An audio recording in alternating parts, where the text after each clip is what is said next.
Most of the European countries that suspended the use of the Oxford Astrazeneca vaccine have said they will start using it again after the EU's medical regulator declared it safe and effective. Italy, Germany, France and Spain are among those resuming use of the jab after a pause over fears of a link to blood clots in a small number of people. Here, the UK's regulator said any link between the jab and clots is unproven and the benefits of the AstraZeneca vaccine outweigh any risks. Here's our medical editor, Fergus Walsh. There you go, done. Every injection, every vaccine given is another person protected. 500,000 people a day here are getting immunised at present. Many EU countries suspended using the Oxford Astrazeneca jab pending the outcome of today's safety review. In Hull, there was no sign of vaccine hesitancy. I was waiting a long time. I'm like in my 60s, so I've only just really got mine, so I was just happy it's finally done. I just took on board, this is my appointment, this is what needs doing, this is keeping everyone safe, so let's go ahead and get it done. The UK medicines regulator said after a rigorous review, there was no evidence that blood clots were caused by the Oxford AstraZeneca vaccine. It looked in particular at 5 cases of rare clots in the brain among 11 million people immunised by the NHS. All were men under 60, one of whom died. It said given the link was unproven, the benefits of the vaccine far outweighed potential side effects. For those in their 40s, the risk of dying after COVID infection is 1 in 1,000. As a precautionary measure, it's advising anyone with a headache that lasts more than 4 days after vaccination to seek medical attention. There is no difference that blood clots in veins are occurring more than would be expected in the absence of vaccination for either vaccine. The public can have every confidence in the thoroughness of our review. Mrs. Ima Cook. And in Amsterdam, the European Medicines Agency has come to the same conclusion about the AstraZeneca jab. This is a safe and effective vaccine. Its benefits in protecting people from COVID-19 with the associated risks of death and hospitalisation outweigh the possible risks. The committee also concluded that the vaccine is not associated with an increase in the overall risk of thromboembolic events or blood clots. The Prime Minister, who's 56, will get his first dose of the AstraZeneca vaccine tomorrow and said all adults would be offered a jab by the end of July. Our progress along the road to freedom continues unchecked. We remain on track to reclaim the things we love, to see our families and friends again, to return to our local pubs, our gyms and sports facilities and, of course, our shops. All, of course, as long as the data continue to go in the right direction and we meet our 4 tests.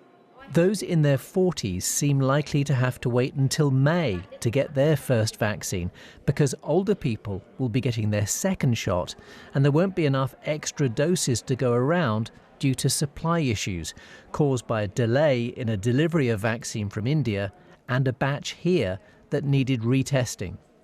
Half of all adults in the UK have now had a first dose of vaccine. The head of the NHS in England, Sir Simon Stevens, got the AstraZeneca jab at Westminster Abbey. Safe and effective vaccines will answer all our prayers to be delivered from this pandemic. Fergus Walsh, BBC News. Well, our Europe editor Katya Adler is in Brussels now. Safe and effective is the verdict. Is this going to be enough to restore confidence in the EU? Well, Sophie, let me explain why that is such an important question, because here in mainland Europe, COVID infections are again on the rise. If you have a look at parts of Central and Eastern Europe, you have some of the highest death rates now in the whole world. And today, France joined Germany and Italy that recently said that they are facing a third wave. So the EU desperately needs to vaccinate people, but it faces 2 big problems. Number one is supply. The EU simply doesn't have enough vaccines at the moment. And the second big problem is public acceptance, because many Europeans, Sophie, are more vaccine wary than their counterparts in the UK. And EU leaders' on-again, off-again relationship with the AstraZeneca jab really hasn't helped matters. I mean, remember back in January when some EU leaders were suggesting it might not be as effective in the over 65s, then they changed their minds. Now there were the worries about blood clots.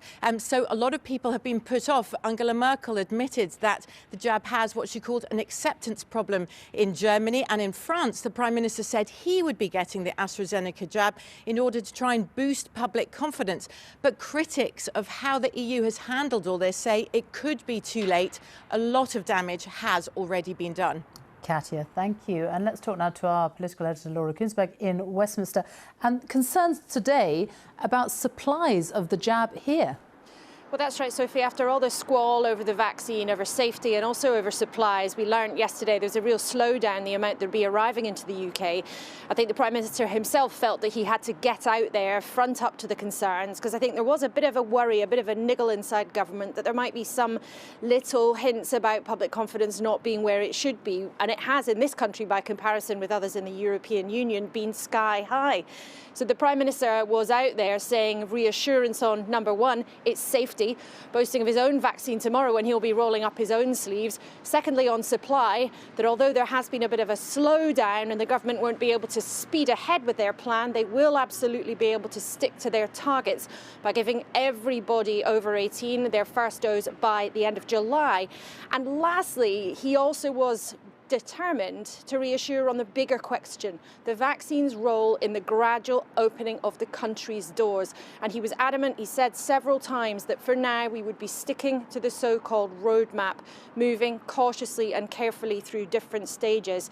But the vaccine is such a vital part of that. You could see today that the government's absolutely adamant they do not want the public's faith in the programme to be dented. Laura Kuenssberg in Westminster, thank you.